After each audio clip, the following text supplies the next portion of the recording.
Comment découvrir les opportunités d'emploi?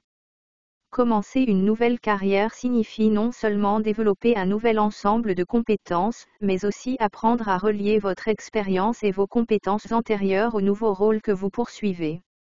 Si vous êtes prêt à vous lancer dans une nouvelle carrière, cette lecture vous aidera à vous positionner pour réussir dans votre recherche d'emploi. Vous apprendrez à comprendre ce que recherche votre employeur potentiel et à relier votre expérience à ses besoins. Les stratégies décrites ci-dessous sont conçues pour vous aider à devenir un candidat solide, même si vous n'avez pas d'expérience directement pertinente. La première étape consiste à bien comprendre le rôle que vous ciblez. Une personne regardant un écran d'ordinateur. Comprendre votre rôle cible.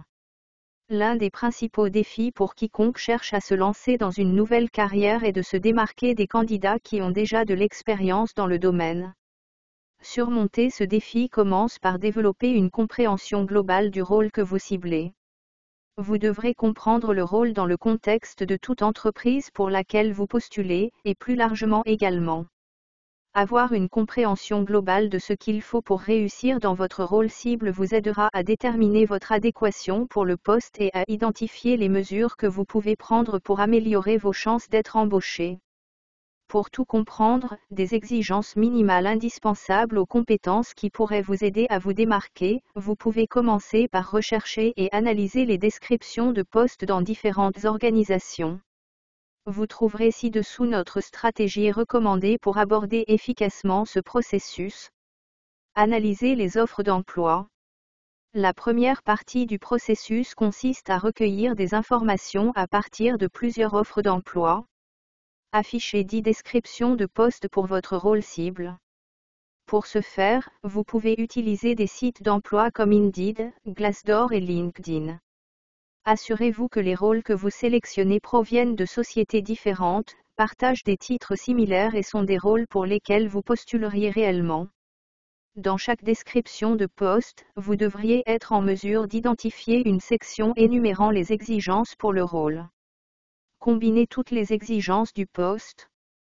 Pour ce faire, créez un nouveau document Google et copiez toutes les responsabilités requises des 10 descriptions de poste. Exigences de commande basées sur la fréquence d'apparition. Certaines exigences apparaîtront probablement dans plusieurs descriptions. Plus ils apparaissent fréquemment, plus il est probable qu'ils soient essentiels pour le rôle. Mettez les exigences qui apparaissent le plus fréquemment en haut de votre liste. Par exemple, une exigence qui apparaît dans les 10 descriptions serait tout en haut. Après avoir terminé ces étapes, vous devriez avoir une idée plus claire des exigences les plus courantes et les plus importantes pour le rôle. Vous pouvez également avoir des questions. Pourquoi les exigences diffèrent-elles d'une description de poste à l'autre? L'une des raisons les plus courantes à cela est liée à des titres de poste trop généraux ou à des titres de poste qui ne communiquent pas nécessairement la portée spécifique d'un rôle donné dans une entreprise particulière. Par exemple, un responsable de programme dans une entreprise peut se concentrer sur la gestion de la clientèle, tandis que dans une autre entreprise, l'accent peut être mis sur la gestion de projet. Un analyste de données peut principalement utiliser SQL dans une entreprise et Python dans une autre. En raison de ces différences, il est important de regarder au-delà des titres de poste. C'est pourquoi nous vous recommandons le processus décrit ci-dessus, afin de vous assurer que vous ciblez les rôles exacts qui vous conviennent et que vous comprenez les exigences pour ces rôles exacts. Pourquoi certaines exigences sont-elles plus hautes sur ma liste que je ne le pensais, alors que d'autres que je m'attendais à voir se manifestent à peine? Si vous êtes surpris par vos résultats, vous devrez peut-être passer plus de temps à apprendre ce que le rôle implique réellement, car vous pouvez avoir des idées préconçues sur le rôle qui nécessite un ajustement.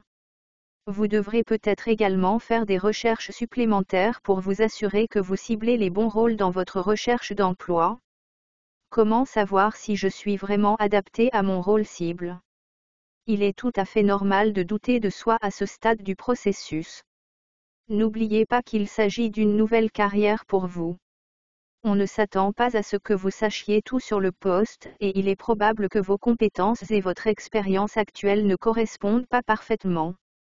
plus vous en apprendrez sur le rôle, mieux vous comprendrez ce qui est requis pour réussir et plus vous saurez comment vous préparer à ce succès. Créez votre inventaire professionnel.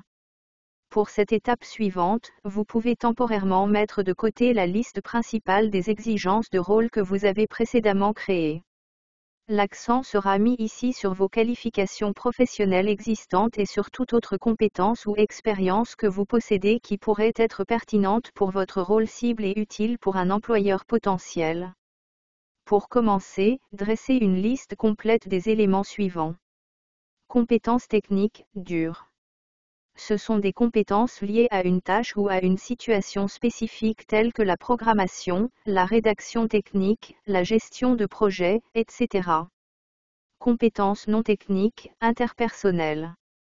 La mère sont les compétences qui permettent aux gens de naviguer dans leur environnement, de bien travailler avec les autres, de bien performer et d'atteindre leurs objectifs.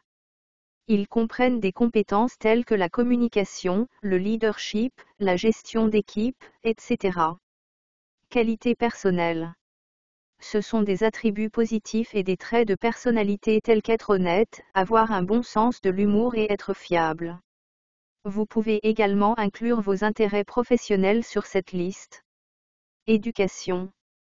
Cela inclut toute éducation postsecondaire, certifications ou cours indépendants suivis en ligne ou hors ligne. Astuce, vous n'avez pas besoin de limiter votre inventaire professionnel aux compétences et qualités développées par l'expérience professionnelle. Considérez toute expérience bénévole, paracolaire ou personnelle qui pourrait aider un responsable du recrutement à comprendre vos capacités. Une fois que vous avez créé votre inventaire de compétences et d'expériences, vous êtes prêt à les aligner sur votre liste de besoins. Faites correspondre votre profil aux exigences du poste. La dernière étape de ce processus consiste à faire correspondre votre profil aux exigences du poste. L'objectif ici est de permettre à tout responsable du recrutement de voir facilement pourquoi vous êtes parfaitement adapté à son rôle. Vous y parviendrez en apprenant sur quoi mettre l'accent et sur quoi vous concentrer dans votre recherche, sur votre CV et lors des entretiens. Pour commencer, parcourez votre inventaire professionnel de compétences et d'expériences, en mettant en évidence chaque élément en vert, orange ou rouge, selon sa pertinence par rapport à votre rôle cible. La pertinence est déterminée par le fait qu'une compétence donnée figure sur votre liste d'exigences de rôle, à quelle hauteur elle apparaît sur votre liste et à quel point elle s'aligne directement sur votre liste.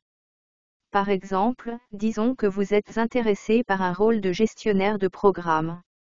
Si vous savez utiliser un logiciel de gestion de projet et que les compétences en logiciel de gestion de projet figurent en bonne place sur votre liste d'exigences professionnelles, mettez cet élément en surbrillance en vert.